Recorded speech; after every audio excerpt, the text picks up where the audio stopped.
இன்னைக்கு ஒட்டக கதை. அந்த காலத்துல ஒரு வியாபாரி தன் ஒட்டகத்தோட அந்த பாலைவனத்துல நடந்து போறாங்க. இரவாச்சுன்னா அந்த ஒட்டகத்தை ஒரு இடத்துல கட்டி வச்சுட்டு இவரும் தூங்கிடுவாங்க. இரவு ஆனாவே அந்த ஒட்டகம் அழுக ஆரம்பிச்சிருது.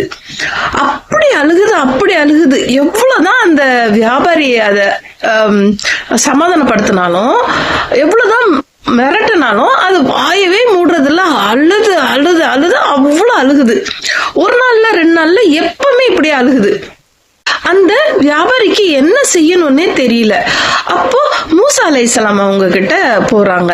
போயிட்டு சொல்றாங்க, மூசா அலைஹிஸ்ஸலாம், இந்த மாதிரி என்னுடைய ஒட்டகம் இரவானா அழுக ஆரம்பிச்சிருது, என்ன பண்றதுன்னே எனக்கு தெரிய மாட்டேங்குது, எப்படியே நான் சமாதானப்படுத்தினா சமாதானமே ஆக மாட்டேங்குது அப்படின்னு சொல்றாங்க. அப்போ நம்ம மூசா அலைஹிஸ்ஸலாம் போயிட்டு அந்த ஒட்டகத்தை தொட்டு கேக்குறாங்க, என்ன ஆச்சு ஒட்டகமே, உனக்கு என்ன ஆச்சு அப்படின்னு கேட்கும்போது மூசா அலைஹிஸ்ஸலாம் கிட்ட சொல்லுது அந்த ஒட்டகம், நான் என்ன பண்ணட்டும், என்னுடைய எஜமான் தூங்குற அந்த கட்டிலுக்கு கீழே நெருப்பா எரியுது, அந்த நெருப்பு எரிஞ்சு எங்க என்னையும் அது நெருப்பு எரிச்சிருமோ அப்படின்னு பயத்துல நான் அழுகிறேன் அப்படின்னு அந்த ஒட்டகம் சொல்லுச்சு. அப்போ மூசா அலைஹிஸ்ஸலாம் அந்த வியாபாரி கிட்ட கேக்குறாங்க, என்ன அந்த மாதிரி நீங்க காரியம் பண்ணீங்க, உங்களுடைய படுக்கைக்கு கீழே நெருப்பு எரியற மாதிரி இருக்குன்னா நீங்க நரகத்துக்கு போகக்கூடிய அறிகுறி, நீங்க நரகத்துல போறீங்கன்னு அர்த்தம், என்ன அந்த மாதிரி குணா செஞ்சிட்டீங்க நீங்க அப்படின்னு கேக்குறாங்க. அப்போ அந்த வியாபாரிக்கு அப்படியே என்ன சொல்லணும்னே தெரியல. அப்படியே ரொம்ப கண் கலங்கி அப்படியே உட்கார்ந்துட்டு சொல்றாங்க, அல்லாவின் தோழரே, எனக்கு நான் என்னால ஒரு தவறு நடந்துருச்சு. ஒரு நாள் நான் வீட்டுக்கு போனேன், வேலை எல்லாம் முடிச்சுட்டு வீட்டுக்கு போனேன்.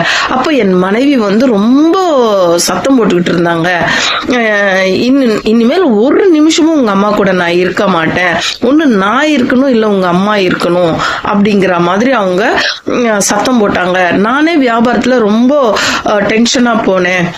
அப்ப எனக்கு என்ன பண்ணணும்னே தெரியல. அப்ப எங்க அம்மா கட்டில இருந்தாங்க, அவங்கள தூக்கி அப்படியே அங்க நெருப்பு எரிஞ்சிட்டு இருந்துச்சு, அதுல நான் தள்ளிட்டேன் அப்படின்னு. அவர் எப்படி ஒரு அம்மா, அவங்களுக்கு எங்க அம்மா போட்ட சத்தத்துல அக்கம் பக்கத்துக்காரங்க எல்லாமே வந்துட்டாங்க. அவங்கள இழுக்கிற வரைக்கும் அவங்க கண் பார்வை போயிருச்சு. எல்லாரும் நாங்க காப்பாத்திட்டோம். ஆனா அப்பத்துல இருந்து எங்க அம்மா என்கிட்ட பேசுறது இல்ல, நான் போனா என் குரலை கேட்டாவே திரும்பிடுறாங்க, என்ன பாக்குறதே இல்லை எங்க அம்மா, ஏன்னா கண் பார்வை இல்லையா, அவங்க குரலை கேட்டாவே அங்க இருந்து நகர்ந்துடுறாங்க அப்படின்னு சொல்லியிருக்காங்க. எவ்வளவு பெரிய குணா செஞ்சிருக்கீங்க, உங்களுக்கு தெரிஞ்சோ தெரியாமலோ எவ்வளவு பெரிய குணா பண்ணீங்க. முதல்ல உங்க அம்மா கிட்ட இருக்காங்களா அப்படின்னு கேக்குறாங்க. இருக்காங்க, நீங்க போய் முதல்ல மன்னிப்பு கேளுங்க அப்படின்னு சொல்றாங்க. இல்ல, நான் எத்தனை முறை போனாலும் அவங்க என்னுடைய வார்த்தை கேட்கிற மாதிரியே இல்லைன்னு அழுகுறாங்க அந்த வியாபாரி. அப்போ மூசா அலைஹிஸ்ஸலாம் சொல்றாங்க, வாங்க நான் உங்க கூட வரேன்னு சொல்லிட்டு மூசா அலைஹிஸ்ஸலாம் போயிட்டு அந்த அம்மா கிட்ட கேக்குறாங்க, அம்மா நீங்க அல்லாஹ்க்காக உங்க பிள்ளைய மன்னிச்சிருங்க, அவன் நரகத்துக்கு போயிடுவான் போல இருக்கு, தெரியாம செஞ்சுட்டான், அதனால நீங்க நரகத்துல உங்க பிள்ளை போயிடுவான் அப்படின்னா. இல்லவே இல்லை, அவங்களுக்கு என்னால அவனை மன்னிக்கவே முடியாது அப்படின்னு சொல்றாங்க அவங்க. அப்போ மன்னிக்க முடியாதுன்னு சொல்லிட்டீங்கன்னா எப்படி அப்படின்னு எவ்வளவோ கேக்குறாரு. முடியவே முடியாது அப்படின்ட்டாங்க. சரி, அவங்க நரகத்துக்கு தான் போகணும்னு இருந்தா போகட்டும் அப்படின்னு சொல்லிட்டு மூசா அலைஹிஸ்ஸலாம் என்ன பண்றாங்க, நிறைய விறகுங்களை சேகரிச்சு நல்லா தீ மீட்டி நல்லா எரியிற நெருப்புல என்ன பண்றாங்க, அவங்களுடைய மகனை, நீங்க இதுக்கு ஏதாவது பண்ணணும்னா இதுல நான் உங்களை போட்டுருவேன் அப்படின்னு சொல்லிட்டு இழுத்துட்டு எடுத்துட்டு போறாரு போடுறதுக்கு. அந்த அம்மாக்கு காதுல விழுகிற மாதிரி தான் சொல்றாங்க. அப்போ இழுத்துட்டு போகும்போது அந்த அம்மா அப்படியே பதட்டப்படுறாங்க, தன் குழந்தைய இழுத்துட்டு போறாரு, எங்க தள்ளிட போறாரோ அப்படின்னு சொல்லிட்டு மூசா அப்படின்னு சத்தம் போட்டுக்கிட்டு தடுமாறி வராங்க. என் கண்மணிய போட்டுறாதீங்க, என்னுடைய ஈரக்குலை, அவன் நெருப்புல தள்ளிடாதீங்க என் குழந்தைய அப்படின்னு சொல்லிட்டு அவங்க அழுகுறாங்க. இதுதாங்க தாய். அவங்க மன்னிக்க மாட்டேன் அப்படின்னு சொல்லுவாங்கங்க. ஆனா தன் குழந்தை கஷ்டப்படுறத அவங்க ஒருபோதும் ஏத்துக்க மாட்டாங்கங்க.